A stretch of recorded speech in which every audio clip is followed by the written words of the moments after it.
Não posso dar seguimento a isso. Obrigado, soberano.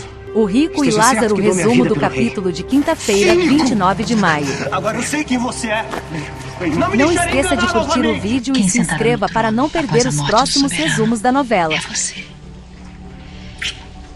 Nabucco fala que não vai permitir que Asher manche a imagem de um de seus homens de confiança. Evil insiste e fala que o pai deve investigar a morte da irmã. Beroso fala que o príncipe não deve cair nas artimanhas do hebreu e diz que Cassaia foi levada pelo eclipse. Sem acreditar, Evil pergunta como eles podem defender Nebuzaradã, e questiona se eles não percebem que ele é falso e cruel. Nabucco fala que ele salvou sua vida inúmeras vidas. Evil fala que Nebuzaradã não salvaria sua vida e ambiciona tomar seu lugar. Nabucco fala que todos têm ambições, mas Nebuzaradã sabe seu limite. O cínico fala que é leal ao favorito de Nebu e sempre será. Evil pergunta se ele também é leal ao herdeiro. O chefe da guarda confirma que sim, porque sua lealdade se estende a toda a família real e diz que Asher está usando Evil como instrumento de vingança. Evil diz que foi Asher que salvou sua vida. Nebuzaradã continua com sua mentira e diz que foi ele que matou a leoa. Asher fala que ele está mentindo. Nebuzaradã se diz triste com a forma que está sendo tratado e jura por todos os deuses que salvou a vida de Evil naquele dia. Sammu-Rammat chega nesse momento e é acusada de traição por Evil Merodach. E fala que o casal se deitava quando ela ainda era sacerdotisa. E pergunta para o pai se isso também vai ficar sem punição. Enquanto isso, na casa da lua, Larsa arruma confusão com Tamir e fala que ele está tentando roubar sua acompanhante. Samir tenta defender o irmão. Larsa, enlouquecido, começa a chicotear os irmãos que se defendem com as cadeiras. Larsa acaba escorregando e acaba batendo a cabeça no chão e desmaia. A prostituta fala que foram Tamir e Samir que mataram o feitor. Larsa sai para buscar ajuda enquanto os irmãos fogem do local. Enquanto isso, na sala do trono, a bruxa fala que nunca fez nada de errado. Evil diz que ela desonrou os deuses e traiu os votos do sacerdócio. O rei fala que nesse caso, Sammu e Nebuzaradã devem temer a punição dos deuses que acreditam e não a dele. Sammu mente e diz que jamais desrespeitou a princesa Cassaia e traiu seus deuses. Mais uma vez, Asher afirma que viu os dois juntos e Cassaia viu também. A bruxa diz que o lobo de Judá deve ter sido levado pela sua imaginação. Evil fala que não demorou muito para o casal ficar juntos depois da morte da irmã. Beroso diz que foi o próprio príncipe que autorizou o casamento dos dois. Evil diz que se deixou enganar e não sabia do encontro no lago. Nabucco fala que o filho deve aprender a ser mais firme como ele será agora e afirma que não vai desacreditar seu chefe da guarda sem provas. Daniel fala que pode ser verdade e Nabucco pergunta se alguém tem provas das acusações. Asher fala que tem apenas sua palavra e Nabucco rejeita a denúncia contra o chefe da guarda real e absolve Nebuzaradã. O falso agradece e diz que dá sua vida pelo rei. Furioso, Evil chama o cunhado de cínico e fala que não se deixará enganar porque agora sabe quem ele é. Nebuzaradã pede para Asher deixar o passado para trás. O mocinho deixa a sala decepcionado. Nabucco fala que está surpreso, porque jurava que Asher atacaria com a espada e não com palavras.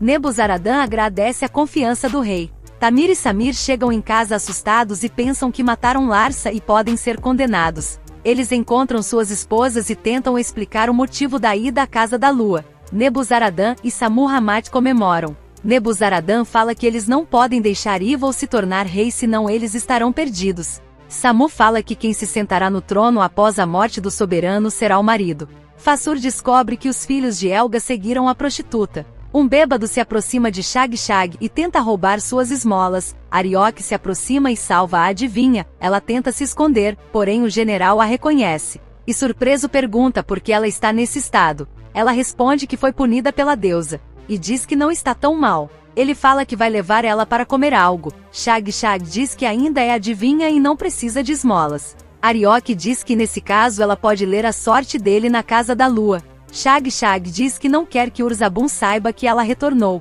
O general fala que Urzabun não frequenta mais o local. Em seguida, Asher fala que o desgraçado conseguiu se safar. Lior fala que o amigo se precipitou em acusar sem provas. Asher fala que não desistiu e a ponta da flecha ainda vai parar no peito de Nebuzaradã. Lior diz que foi o mocinho que cravou uma flecha no coração de Joana. O mocinho fala que Joana não pensou nele e ela só precisava dizer uma palavra para consertar isso. Rebeca chega e chama Asher para uma conversa. Ele pergunta se foi Joana que a enviou.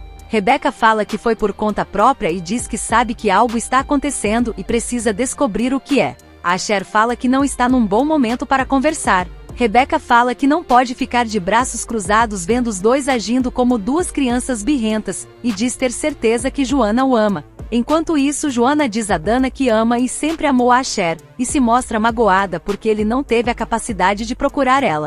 Joana se recorda do dia que viu Asher e achou que tinha enlouquecido, e revela que também o viu no dia do eclipse e tem certeza que nesse dia Asher também a viu.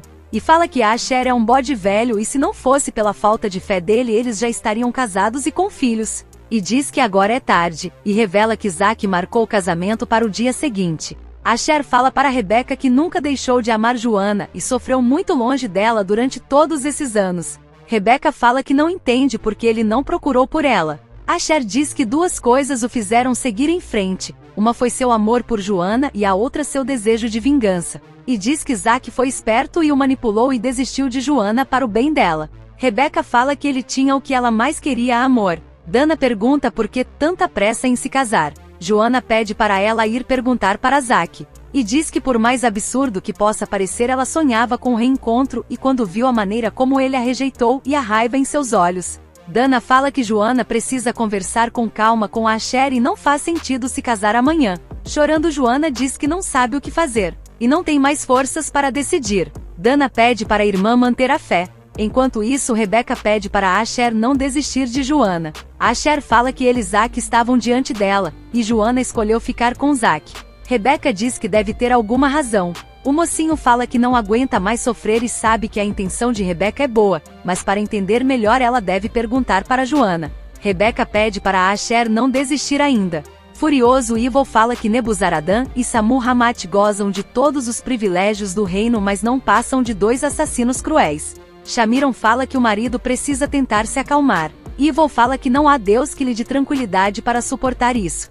Shamiran fala que eles sempre conversaram sobre atos terríveis motivados por ambição ao poder, e diz que o marido não pode se guiar pela revolta e diz que Evil deve agir com sabedoria e frieza para enfrentar Nebuzaradan. Evil fala que a mulher tem razão e diz que o pai tem razão quando diz que não se pode confiar em ninguém. Shamiran diz que pelo menos ele sabe quem é o inimigo e saber de onde vem a ameaça o ajudará a se defender. Daniel conversa com Lia e cuida de seu bebê. Joana conta para Matias que Zack tem pressa em se casar. Ele pergunta se Joana ainda ama a Asher. Ela responde que não faz diferença. Matias fala que Asher agora é rico. Joana fala que não pode chegar em Asher e pedir para ela pagar a dívida. Matias diz que Joana está sendo tão teimosa como Asher sempre foi. Joana fala que incrível Matias ter coragem de criticar ela depois de tudo que aprontou, e aconselha Matias salvar o casamento. Rebeca chega e diz que falou com Asher. E fala que assim como ela, o mocinho também não entende o que está acontecendo e pede para a irmã contar o que está acontecendo. E questiona por que ela insiste com o casamento com Zack e fala que parece que Zack está obrigando Joana a se casar contra sua vontade.